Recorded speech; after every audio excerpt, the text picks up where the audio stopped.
Well, hello everybody. Jesse Dukes here, and I am here to give you a quick review of the new-ish novel When the Moon Hits Your Eye by John Scalzi.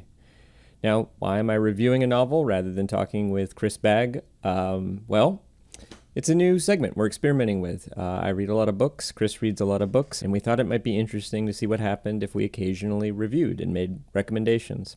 So, we'll see if you like it or not. The other obvious question is, of course, why am I wearing sunglasses? Obviously, because it looks cool, and probably more importantly, I am aware that when I am on camera, my eyes do funny things when I am thinking, and that makes me self-conscious. So just like Roy Orbison and many other handsome rock stars, I am wearing sunglasses, and it's my podcast, and I can do whatever I want as long as I'm not hurting anybody, and I don't think these sunglasses are hurting anybody. So, John Scalzi. If you're not familiar with John Scalzi, he's a popular science fiction writer known for the Old Man's War series and the novel Red Shirts. His debut book is something I really like, called Agent to the Stars. This novel, When the Moon Hits Your Eye, is 336 pages long. The publisher is Tor Books. It was published this year, 2025. And my first impression of this book was, I don't think I'm going to read this. I bought it as an audiobook. I listened to the first chapter, and I thought, this premise is ridiculous, and John Scalzi, if you're not going to take this seriously, I'm not going to take you seriously. So a few weeks went by, and then I found myself with a gap between books, nothing to read, and it was kind of late at night, and I was just kind of looking to read something until I could relax and fall asleep. So I started it again. And the second time through, I would say it hooked me.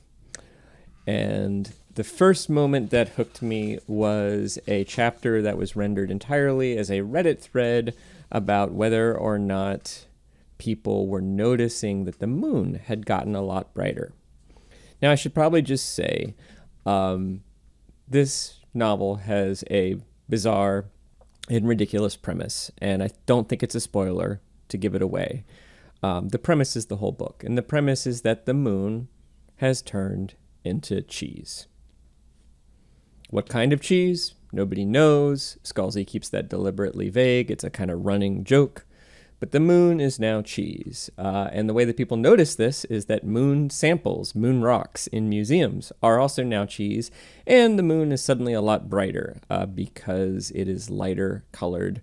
And it's slightly larger, which means that eclipses are more likely to occur.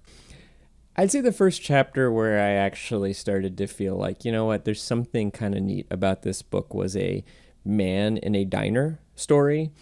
It's a bunch of men in a diner in Oklahoma being interviewed by a reporter, and the men in the diner turn out to be far more erudite and thoughtful than one normally imagines men in diners to be.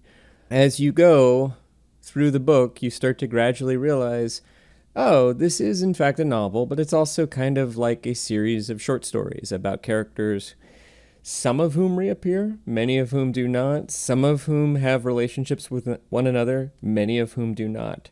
So if you see it as just a kind of series of chapters about different characters who are all reacting to this existential, bizarre occurrence, the moon turning into cheese, in different ways, that ends up being really, really fun. And I'll say, to escalate the stakes, essentially the moon calves off a giant piece of cheese, which, you see this coming, is heading for Earth and is going to kill all of us. Yes, humanity is going to be wiped out by being buried in cheese.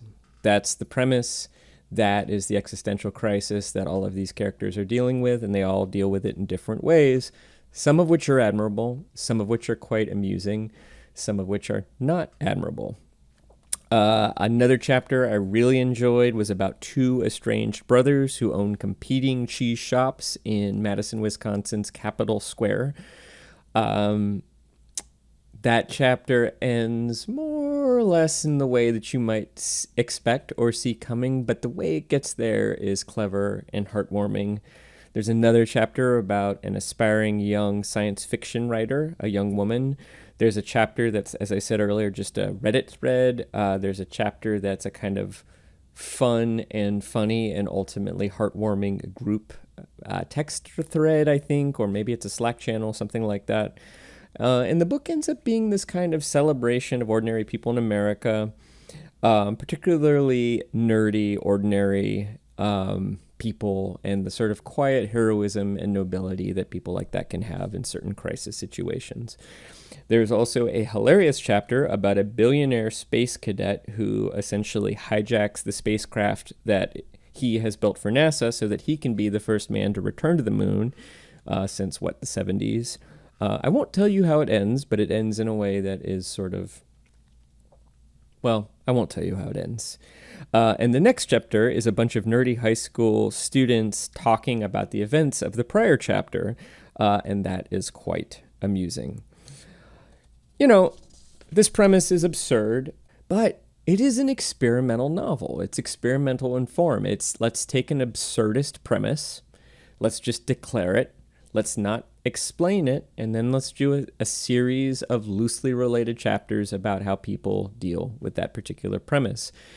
And as such, it kind of reminds me of kind of like a bubblegum, soda fountain, watered down version of Jennifer Egan's A Visit from the Goon Squad.